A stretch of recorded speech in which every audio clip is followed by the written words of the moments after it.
CFLT Stock Thursday, is it a buy or not? Watch this 1-minute video till the end to find out.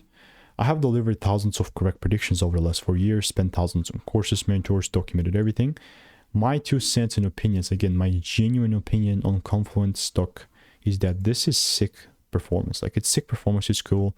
I like the bullishness that we're actually experiencing here. It's just overall an extending market.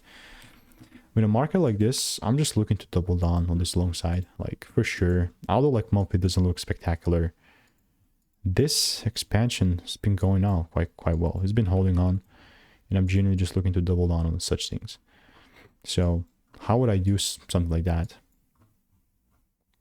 First, I really want to just mark out like some previous highs, just to kind of have like some points to look from. Okay, sure. Since it's just delivering, ideally I want to see a little correction, so the price actually going down in order for me to just jot down and just double down this long side. Yeah, again, here we have a good demand zone, so it's perfectly fine. If the price does come down and gives me rules, I'll be more than fine to take it long. But again, rules must be met and timing must be correct. And if you want to make more money trading in a simple lean way, click the first link in the description. It's a free newsletter.